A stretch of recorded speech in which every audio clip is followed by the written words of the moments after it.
Our today's topic is about urinogenital system in vertebrates.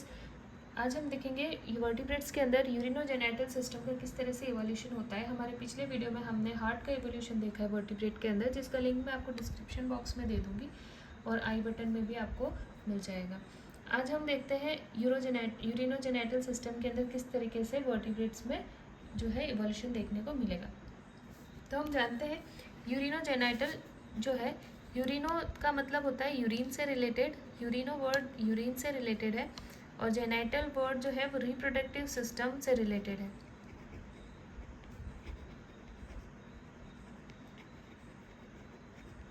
ठीक है, ये रिप्रोडक्टिव सिस्टम से रिलेटेड है। तो इसके अंदर एक बार हम स्टार्ट करते हैं, मैं आपको आगे बताती जाऊंगी कि किस तरीके से यूरिन का पैसेज और जो रिप्रोडक्टिव सिस्टम में जो गोनाड्स हैं उसमें जो टेस्टिस और टेस्टिस में जो स्पर्म और ओवरी में जो ओवा बनते हैं उनका और यूरिन का जो पैसेज है वो किस तरीके से क्या वो दोनों एक ही दोनों के लिए एक ही पैसेज है या अलग अलग है, किस तरीके से होता है वो हम देखेंगे। सो फर्स्ट ऑफ ऑल हम देखते हैं कि जो किडनी है, किडनी हम सब जानते हैं कि एक्सक्रीटरी सिस्टम के अंदर किडनी का ही सबसे मेजर रोल होता है कि किडनी के थ्रू ही हमारा जो भी यूरिन है वो फिल्टर आउट, ब्लड सारा फिल्टर आउट होके यूरिन जो है वो बाहर हमारा वेस्ट मटेरियल की फॉर्म में बाहर निकलता है। तो किडनी का कैसे कैसे डेवलपमेंट हुआ, सबसे पहले हम देखेंगे कि यहाँ पर एक किडनी का डायग्राम दे रखा है जो कि एक एम्ब्रियोनिक किडनी है। ठीक है, देखेंगे हम कि यहाँ पर आपको एक तो बाउमन्स कैप्सूल देखने को मिलेगा। ये जो बाहर जो आपको दिख रहा है बाउमन कैप्सूल है। ठीक है, कैप्सूल मतलब कवरिंग किसी चीज़ की। ठीक है, तो ये बाउमन कैप्सूल है और इसके अंदर ग्लोमेरुलस है। तो ग्लोमेरुलस और बाउमन कैप्सूल है, दोनों को मिला के मेल्फिगिन बॉडी बोलते हैं, हम सब जानते हैं। ठीक है, ये आगे चल के यहाँ पर आपको जो है पेरिटोनियल फनल देखने को मिल रहा है जो कि सीलिएटेड है, और ये आगे ओपन हो रहा है नेफ्रोस्टोम में, जिसको हम सीलियोस्टोम भी बोल सकते हैं, क्योंकि यहाँ से जो है सीलोम से सारा वेस्ट मटेरियल ड्रेन किया जाता है, ड्रेन इनटू अंदर ड्रेन किया जाता है, और यहाँ से जो है ब्लड को, जो अफेरेंट आर्ट्रियोल से ब्लड आता है और इफेरेंट से वापस चला जाता है बॉडी को, तो यहाँ से ब्लड को फिल्टर किया जाता है। यहाँ से सिलोमिक से जो भी वेस्ट मटेरियल आता है उसको यहाँ पर ड्रेन इनटू अंदर लिया जाता है वेस्ट मटेरियल को। और यहाँ पर यूरिनिफेरस ट्यूबल है जो कि आगे चल के जो है ओपन होते हैं एक कॉमन डक्ट के अंदर, और वो डक्ट आगे जाके क्लोका में खुलता है। ठीक है, तो ये एक बेसिक जो है एम्ब्रियोनिक किडनी का ट्यूबल दे रखा है।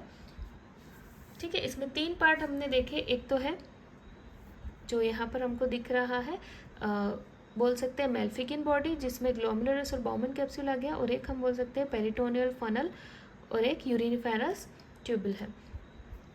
ठीक है, और मोस्ट इम्पॉर्टेंट यहाँ पर नेफ्रोस्टोम भी है। ओके, अब देखेंगे हम कि मैं आपको एक आर्किनेफ्रॉन दिखाती हूँ। तो ये आर्किनेफ्रॉन का डायग्राम है। आर्किनेफ्रॉन हम समझ सकते हैं, आर्की मतलब पुराना। ओके, वेट, ये एक आर्किनेफ्रॉन का डायग्राम है। यहाँ पर हम देखेंगे सॉरी कि ये ग्लोमेरुलस है विदाउट कैप्सूल, यानी इसके ऊपर जो है कैप्सूल नहीं है, बाउमन कैप्सूल नहीं है ग्लोमेरुलस के ऊपर। ठीक है, यहाँ दे रखा है। और ये नेफ्रोस्टोम है, जो यहाँ नेफ्रोस्टोम हमने देखे थे वो नेफ्रोस्टोम यहाँ पर है। यहाँ नेफ्रोस्टोम और ग्लोमेरुलस के बीच में कोई ऐसा कनेक्शन देखने को नहीं मिल रहा है, और ये नेफ्रोस्टोम आगे जाके ट्यूबल जो है इसके आगे एक कॉमन डक्ट में खुल रहा है जिसको आर्किनेफ्रिक डक्ट बोलेंगे, और ये आर्किनेफ्रिक डक्ट जो है आगे क्लोका में खुलेगा। तो यहाँ से जो है वेस्ट मटेरियल क्लोका के थ्रू बाहर निकाला जाएगा। ये जो नेफ्रोस्टोम थे, ये नेफ्रोस्टोम आपको एम्ब्रियोनिक या लार्वल जो कंडीशन होगी उसी में देखने को मिलेगा। ये एक हाइपोथेटिकल प्रिमिटिव किडनी है। प्रिमिटिव मतलब पुरानी एक हाइपोथेटिकल सोची हुई एक किडनी है। ठीक है, और ये आर्किनेफ्रॉन है। ओके, आर्किनेफ्रॉन जो है, आर्की मतलब वर्ड होता है पुराना, और नेफ्रॉन मतलब किडनी से रिलेटेड। तो किडनी की जो basic structural and functional unit है वो क्या है, नेफ्रॉन है। हम सब जानते हैं कि किडनी किससे मिलकर बनी होती है, नेफ्रॉन से मिलकर बनी होती है। तो ये वाला जो स्ट्रक्चर है ये जो है आपको लार्वल स्टेज में देखने को मिलेगा, जैसे साइक्लोस्टॉम, कुछ साइक्लोस्टॉम्स के लार्वा में आपको देखने मिलेगा, जैसे माइक्सिन है ना। अडल्ट कंडीशन में ये आपको देखने नहीं मिलेगा।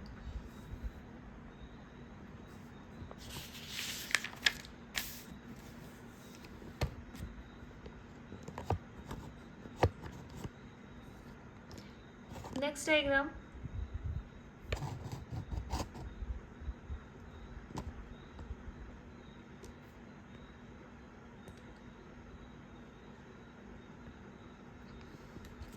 जो है ये आपको प्रोनेफ्रिक किडनी का डायग्राम मैं दिखा रही हूँ। प्रोनेफ्रिक किडनी, ठीक है। आर्किनेफ्रॉन जो था वो पुराना था एकदम, ये प्रोनेफ्रिक है, ठीक है। प्रोनेफ्रिक, मीजोनेफ्रिक एंड मेटानेफ्रिक, 3 तरह के नेफ्रॉन्स होते हैं जिनसे किडनीज बनती हैं। तो सबसे पहले हम देखेंगे प्रोनेफ्रिक किडनी।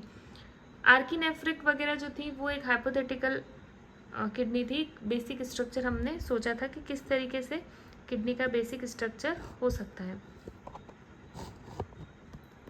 ठीक है। तो ये प्रोनेफ्रिक किडनी है। यहाँ पर हम देख सकते हैं कि ये नेफ्रोस्टोम है, जो कि मैं आपको पहले बता चुकी हूँ, नेफ्रोस्टोम है।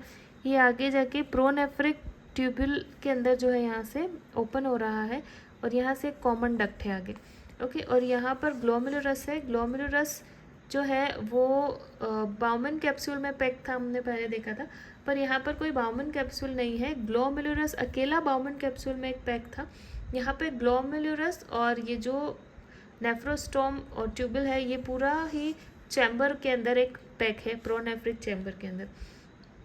और यहाँ से जो है वेस्ट जो भी कलेक्ट होगा वो यहाँ से एक कॉमन डक्ट के थ्रू, जिसे प्रोनेफ्रिक डक्ट बोलेंगे, वहाँ आर्किनेफ्रिक डक्ट बोल रहे थे क्योंकि वो आर्किनेफ्रिक किडनी थी, और ये प्रोनेफ्रिक किडनी है तो प्रोनेफ्रिक डक्ट बोलेंगे। यहाँ से कॉमन और आगे क्लोका में जाके ये ओपन होगा, ठीक है। अब ये जो प्रोनेफ्रिक किडनी है ये आपको कहाँ देखने मिलेगी? प्रोनेफ्रिक किडनी जो है ये भी एम्ब्रियोज के अंदर ही देखने को मिलेगी, जो कि आगे चल के मीजोनेफ्रिक किडनी में कन्वर्ट हो जाएगी। पर कुछ साइक्लोस्टॉम्स ऐसे हैं जिनके अंदर ही फुल लाइफ देखने को मिलेगी, अडल्ट में भी देखने को मिलेगी। कुछ टेलियोस्ट भी ऐसी हैं, यानी कि बॉनी फिशेस हैं कुछ, पर उनमें ये जो है एक्सक्रीशन का काम नहीं करेगी। एक्सक्रीशन यानी कि ब्लड को फिल्टर करना और यूरिन के थ्रू वेस्ट को निकालने का काम ये नहीं करेगी, यूरिनरी कोई फंक्शन नहीं रहेगा। ऐसे ही एम्ब्रियो में ही पाई जाएगी, पर कुछ साइक्लोस्टोम और टेलियोस्ट के अंदर ये अडल्ट में भी मिलेगी, पर यूरिन का फंक्शन ये नहीं करेगी। ये करेगी जैसे लिम्फॉइड ऑर्गन की तरह ये थोड़ा फंक्शन कर सकती है, ठीक है। नेक्स्ट देखते हैं कि तीनों किडनीज एक साथ, जैसे प्रोनेफ्रिक, मीजोनेफ्रिक और मेटानेफ्रिक, किस तरीके से डेवलप होती है। इसको और आगे मैं समझाऊंगी।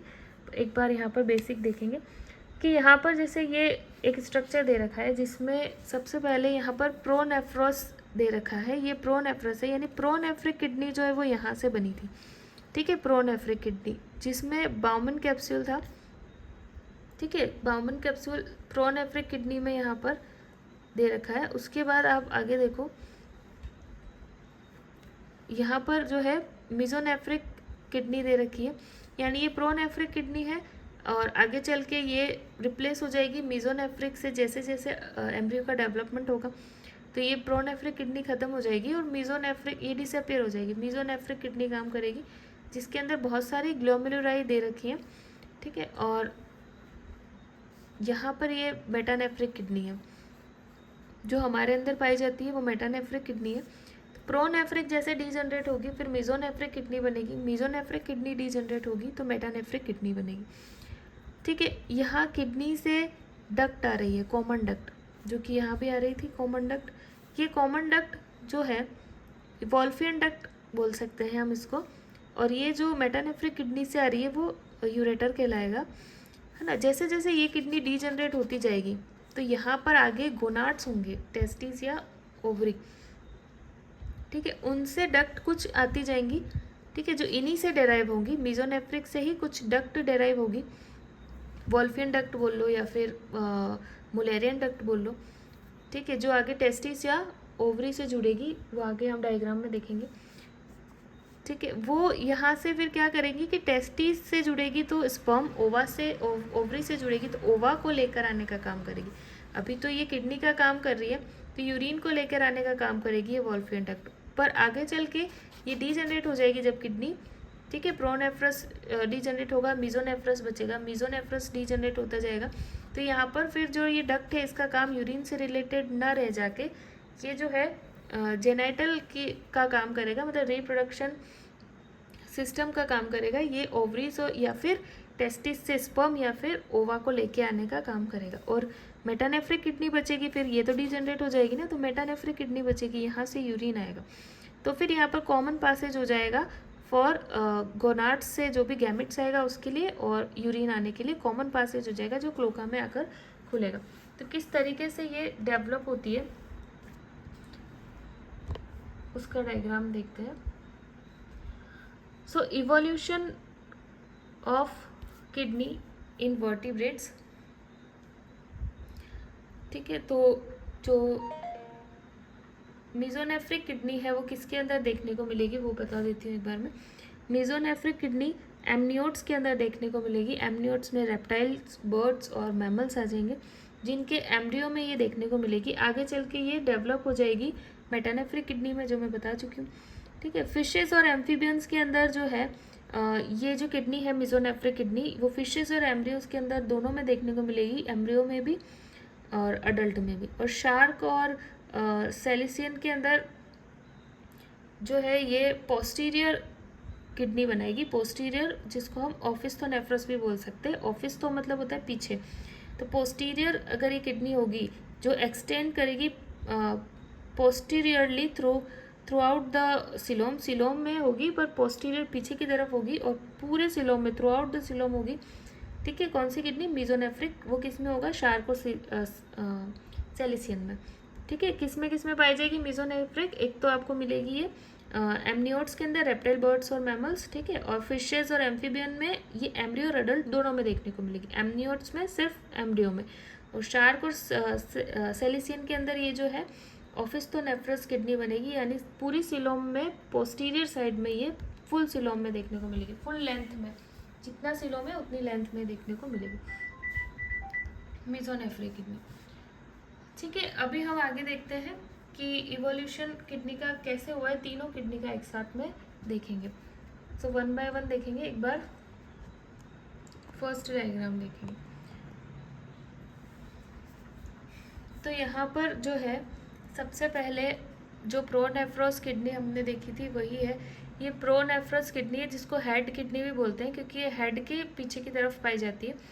तो ये प्रोनेफ्रॉस किडनी है, जैसा देखा था हमने, उसके यहाँ पर जो है नेफ्रोस्टोम था, ठीक है, जो कि सिलोम से सारा वेस्ट कलेक्ट कर रहा था, ठीक है। और ग्लोमेरुलस भी था जो कि भी फिल्टर ब्लड को कर रहा था, है ना। और वेस्ट को कलेक्ट करके एक सिंगल डक्ट के अंदर, जिसे प्रोनेफ्रिक डक्ट बोला था, वो जाके ओपन हो रही थी क्लोका के अंदर, ठीक है। यहाँ पर गोनाड वगैरह अभी इसका हमको नहीं देखना है ना, गोनाड से यहाँ पर कोई कनेक्शन अभी नहीं है इसका ट्यूब का, है ना। अभी ये सिर्फ यूरिन का बनाकर उसके ले जाने का काम करेगा, एक्सक्रीट आउट करेगा। तो यहाँ पर ये किस में मिलेगा? एम्ब्रियोनिक वर्टिब्रेट्स के अंदर ये देखने को मिलेगा। आगे देखेंगे कि जो अब ये किडनी आगे और डेवलप हो रही है। अभी ये प्रोनेफ्रस थी, अब आगे जाके ये मीजोनेफ्रस में बदलेगी। कैसे? इसी एक ट्यूब के थ्रू सब कुछ होगा। आगे का अभी ये प्रोनेफ्रस पार्ट था, ठीक है। अभी ये प्रोनेफ्रस पार्ट डीजनरेट हो गया, तो ये पीछे वाले जो इसका मिड वाला जो पार्ट है, पीछे वाला नहीं बोलेंगे, हम देख लेंगे कि ये आगे, ये बीच का और ये पीछे का पार्ट है, ठीक है। तो आगे के पार्ट से प्रोनेफ्रस किडनी बनी थी जो डीजनरेट होके बीच वाले पार्ट से मीजोनेफ्रस किडनी बन रही है, ठीक है। मीजोनेफ्रस किडनी है, आगे वाला पार्ट डीजनरेट हो चुका है, और यहाँ पर गोनाड्स दे रखे हैं, ठीक है। अभी उससे कोई कनेक्शन नहीं देखना है। ये एम्ब्रियोनिक एमनियोट्स और एमनियोट्स दोनों में ऐसा देखने को मिलेगा। ये आगे फिर और फर्दर डेवलप हो रही है। देखो, जो ये मीजोनेफ्रस जो है, मीजोनेफ्रस से ही एक डाइवर्टिकुलम और निकलेगा, ठीक है। मान लो कि इसी से एक डक्ट और बनेगी जिसे हम मुलेरियन डक्ट बोल सकते हैं, ठीक है, या वॉल्फियन डक्ट बोल सकते हैं, जो कि कनेक्ट होगी गोनाड से, ठीक है। मुलेरियन डक्ट कनेक्ट होगी ओवा से, वॉल्फियन डक्ट कनेक्ट होगी टेस्टिस से, दोनों में से कुछ भी एक, ठीक है। अगर मतलब मेल और फीमेल दोनों में से किसी एक में, जैसे मेल है तो वॉल्फियन डक्ट टेस्टिस से कनेक्ट होगी, फीमेल है तो मुलेरियन डक्ट होगी और वो ओवरी से कनेक्ट होगी, ठीक है। वो आगे चल के डक्ट जो है वो गैमेट्स को लेकर आएगी, और मीजोनेफ्रिक किडनी ये वाली जो है यहाँ से यूरिन को लेके आया जाएगा, और क्लोका में ही दोनों जाके खुलेंगी, ठीक है। यानी कि गैमेट्स भी और यूरिन भी दोनों एक ही रास्ते से बाहर आएगा, जिसे क्लोका बोलेंगे, और ऐसा एनेम्नियोट में देखने को मिलता है, ठीक है। अभी प्रोनेफ्रिक मीजोनेफ्रिक में बदला, और मीजोनेफ्रिक से भी जो है डक्ट बनी जो कि गोनाड से गैमेट्स को कलेक्ट करेगी। तो यहाँ पे दोनों हो गए, ठीक है। मीजोनेफ्रिक जो यूरिन को लाएगी, और गोनाड से भी डक्ट बन गई जो कि गैमेट्स को लाएगी, दोनों यहाँ ओपन होगी। इसीलिए यूरिनोजेनाइटल, यानी जेनाइटल का भी काम हो गया और यूरिन का भी काम हो गया, बहुत काम यहाँ पर एक साथ हो रहे हैं, इसलिए यूरिनोजेनाइटल डक्ट बोलेंगे। अब आगे हम देखेंगे कि जैसे हम मेल की बात कर रहे हैं या फीमेल की बात कर रहे हैं। मेल की बात कर रहे हैं तो मेल के पास में जो है मुलेरियन डक्ट तो होगी नहीं, ठीक है। तो मेल की बात करें तो मुलेरियन डक्ट यहाँ पर नहीं होगी, ठीक है। यहाँ पर हम देखेंगे कि जो मीजोनेफ्रिक किडनी है वो अब डीजनरेट हो रही है, और अब मेटानेफ्रिक किडनी यहाँ पर बन रही है ना। यहाँ पर मुलेरियन डक्ट ना होके वासा डेफरेंस होगा, ठीक है। वॉल्फियन डक्ट से ही ये बना होगा इसीलिए, ठीक है ना।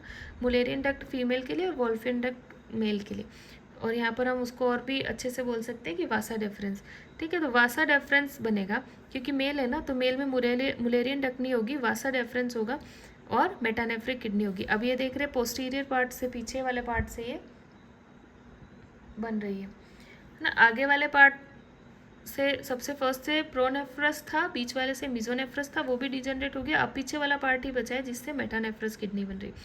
मिजोनेफ्रस से क्या डेराइव हो गया है, वासा डेफरेंस डेराइव हो गया है। पहले उसे ही वॉल्फियन डक्ट बोल रहे थे, वही वासा डेफरेंस में कन्वर्ट हो गया। अब आप देख सकते हो कि गोनाड और इस वासा डेफरेंस, इस ट्यूब के बीच में कनेक्शन डेवलप हो रहा है। तो यहाँ से जो है ये टेस्टिस से स्पर्म को कलेक्ट करके लेके आएगा, और मेटानेफ्रिक किडनी यूरिन को ब्लड को फिल्टर करके यूरिन बना के और यहाँ से पास आउट करेगी। और नेक्स्ट फीमेल का पार्ट, जिसके अंदर क्या होगा, मुलेरियन डक्ट होगी, और यहाँ पर वासा डेफरेंस जो है वो डिजनरेट हो गया होगा। तो मुलेरियन डक्ट जो है वो ओवरी से ओवा लेकर आएगी, और मेटानेफ्रिक किडनी जो है वो यहाँ से यूरिन को लेके आएगी। तो ओवरी से ओवा और मेटानेफ्रिक किडनी जो है वो काम करेगी ब्लड को फिल्टर करके यूरिन बनाने का, और दोनों का पासेज एक ही होगा जो कि क्लोका में होगा। तो ये वो मेल एमनियोट्स थे, ये फीमेल एमनियोट्स के अंदर देखने को मिलेगा। एक और यहाँ पर लास्ट डायग्राम देखेंगे, और इसके फर्दर अगर कुछ बचा है, जैसे यूरिनरी ब्लैडर कैसे सब में अलग अलग होता है, और गोनाड्स का भी थोड़ा बहुत है इवोल्यूशन, तो वो चीज़ें बात की बात है। पर यहाँ पर मेन चीज़ हमको देखनी थी कि यूरिनोजेनाइटल सिस्टम कैसे कंबाइन है और किस तरह से इवॉल्व हुआ है प्रोनेफ्रिक, मिजोनेफ्रिक, मेटानेफ्रिक किडनी, यानी कि लास्ट में जो ह्यूमन बींग्स के अंदर पाई जाती है मेटानेफ्रिक किडनी, वो कैसे बनी है ना। मेटानेफ्रिक किडनी के बारे में तो बताने की ज़रूरत नहीं है, जो हमारे अंदर पाई जाती है हायर वर्टिब्रेट्स और एमनियोट्स के अंदर, वो मेटानेफ्रिक किडनी होती है। जैसे हम सब जानते हैं कि हमारे पास कैसी किडनी है, जो कि हमारे कमर की तरफ पाई जाती है, पीछे की तरफ 2 किडनी होती है पेयर में, है ना। किडनी से यूरेटर निकला होता है, फाइनली ब्लैडर में खुलता है, और ब्लैडर आगे जाके यूरेथ्रा में खुलता है, ये हमको पता ही है। और किडनी जो है वो नेफ्रॉन से मिलकर बनी है। हमारी किडनी के अंदर पीसीटी होता है, हैनलीस लूप होता है, डीसीटी होता है, कलेक्टिंग डक्ट होता है। ये मेटानेफ्रिक बेसिक हमारी किडनी है। इसका डायग्राम तो हम सब जानते हैं, तो मुझे नहीं लगता वो बताने की ज़रूरत है। मैं यहाँ पर एक बार आपको खाली ये बताना चाह रही हूँ कि इवोल्यूशन किस तरह से हुआ है, कि प्रोनेफ्रिक, मिजोनेफ्रिक और मेटानेफ्रिक किडनी बने कैसे थे। ताकि मेटानेफ्रिक किडनी का पर्टिकुलर डायग्राम वो एक्सक्रीटरी सिस्टम में देखा जाता है, जो कि मैंने पढ़ाया हुआ है, आपको प्लेलिस्ट में मिल जाएगा, और मैं आगे भी उसको डिटेल में वीडियो बना दूँगी, ठीक है। एक बार और यहाँ पर देख लेते हैं कि एन एमनियोट्स और एमनियोट्स में किस तरीके से है, ठीक है। फर्स्ट देख लेते हैं एन एमनियोट्स के अंदर। तो एन एमनियोट्स के अंदर हम देखें कि आपको टेस्टिस देखने को मिल रहा है, ये ओवरी फीमेल में देखने को मिल रही है, मेल, और ये फीमेल है एन एमनियोट्स के, है ना। यहाँ टेस्टिस से वासा इफ्रेंशिया जो है निकल रहा है, और ये जाके आगे यहाँ एक डक्ट आपको देखने को मिलेगी, ठीक है। क्या लिखा हुआ है यहाँ पर कि जैसे वॉल्फियन डक्ट, ठीक है, मेसोनेफ्रस, ये मेसोनेफ्रस है सारे यहाँ से, ठीक है। वॉल्फियन डक्ट भी बोल सकते हैं, ठीक है। ये आगे चल के ये वॉल्फियन डक्ट यहाँ खुल रहा है और ये क्लोका में खुलेगा। मुलेरियन डक्ट यहाँ नहीं पाई जाएगी, मुलेरियन डक्ट यहाँ पर मिलेगी, जैसे ये मुलेरियन डक्ट है, ठीक है, और ये यहाँ खुल रही है आगे क्लोका के अंदर, ठीक है। और ये किडनी है, किडनी से सारा जो कॉमन डक्ट है वो भी यहाँ पर खुल रहा है क्लोका के अंदर। तो ये एमनियोट्स में है। अब एमनियोट्स के अंदर कैसा है, एमनियोट्स देखा कि आपने यहाँ पर जो है ये मेसोनेफ्रस किडनी है, यहाँ गोनाड है, यहाँ किडनी है, यहाँ गोनाड है, यहाँ kidney, mesonephros kidney, okay. Metanephros kidney होगी तो ये सब डीजनरेट हो जाएगा, तो यहाँ हो गया डीजनरेट, यहाँ पर सब डीजनरेट हो गया है पुराने नेफ्रॉन्स, अब ये है मेटानेफ्रस किडनी है, ओके। तो ये गोनाड से आ रही डक्ट है जो कि वासा एफ्रेंशिया करके वॉल्फियन डक्ट हो गई, और ये टेस्टिस से आ रही डक्ट है और यहाँ पर आकर ये जो है क्लोका या एनस के अंदर खुलेगी। फीमेल में भी ऐसा ही, ओवरी से आ रही डक्ट है मुलेरियन डक्ट, ये मेटानेफ्रिक किडनी, और यहाँ से डक्ट आके क्लोका में खुलेगी, ये मेटानेफ्रिक किडनी है। वहाँ प्रोनेफ्रस, मेसोनेफ्रस वो सब डीजनरेट हो गया, मेटानेफ्रस किडनी बची। तो इस तरीके से किस तरीके से जो है किडनी का इवोल्यूशन हुआ है, यूरोजेनाइटल सिस्टम यानी यूरिन और जेनाइटल सिस्टम का कॉम्बिनेशन कैसे है, दोनों एक ही जगह पर कैसे ओपन होते हैं, तो वो हमने यहाँ पर डायग्राम के थ्रू देखा है।